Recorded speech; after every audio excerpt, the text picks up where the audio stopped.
Hello, friends! Welcome back to Lazy Toddler Parenting.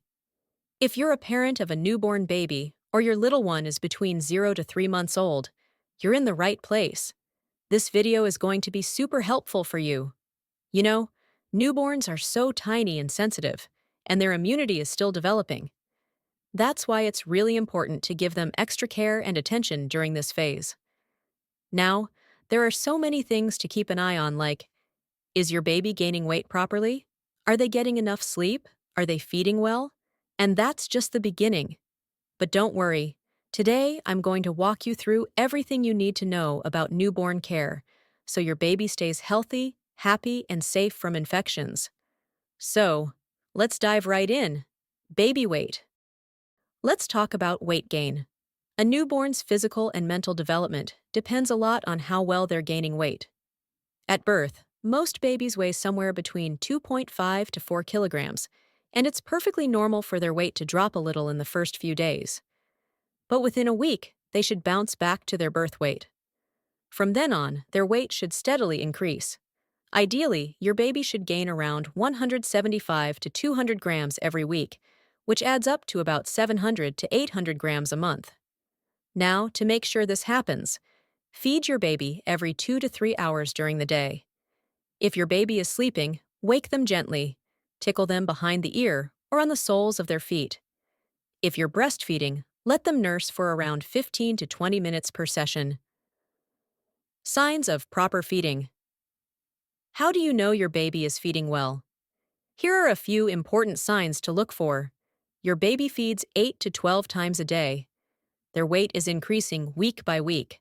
They're passing urine 6 to 8 times during the day and 2 to 3 times at night. If you notice these signs, you're doing great. Let's talk about sleep. Newborns, especially in the 0 to 3 month age range, need 14 to 17 hours of sleep in a 24-hour period. This usually includes about 8 to 9 hours during the day and another 8 to 9 hours at night, with 2 to 3 feeding breaks in between. If your baby isn't getting enough sleep, it might mean they're feeling a little uncomfortable or unsettled. Hygiene is super important when you're handling a newborn. Always wash or sanitize your hands before holding the baby. In summer, try using cotton napkins instead of diapers during the day. If you're using diapers, try to leave your baby diaper-free for 2 to 3 hours daily to prevent rashes.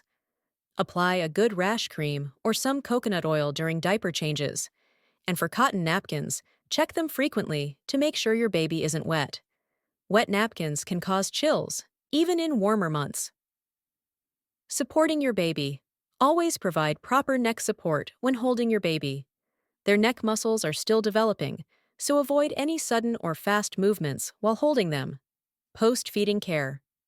After feeding, don't forget to burp your baby to release any trapped air. Hold them upright and gently rub their back for about 10 minutes can help. Use burp cloth to cover your shoulder. Umbilical cord care. Until the umbilical cord stump falls off, avoid giving your baby a full bath. Instead, stick to sponge baths with lukewarm water. Keep the cord area clean and dry. Don't apply water or oil there. You can use betadine powder to prevent infections if needed. Massage and bathing massaging is a great way to help your baby. It improves blood circulation and even relieves gas. For massage oils, use coconut oil in summer. Switch to olive or almond oil in winter. Remember, avoid applying too much pressure during the massage. And if possible, let a family member do it rather than a traditional massager. After the massage, give your baby a warm bath to relax them. Tummy time. Have you tried giving your baby tummy time? It's a fantastic way to strengthen their neck muscles and also helps with gas relief. Just a few minutes each day can make a big difference. Gas relief. Speaking of gas relief, if your baby's tummy feels tight, try applying a little paste of asafoetida, shing, mixed with water around their navel. It works wonders. And finally, keep it simple when it comes to products. Use chemical-free, fragrance-free products for bathing your baby and washing their clothes. That's it for today, friends. If you found this video helpful, don't forget to like, share, and subscribe to Lazy Toddler Parenting. See you in the next video. Bye for now.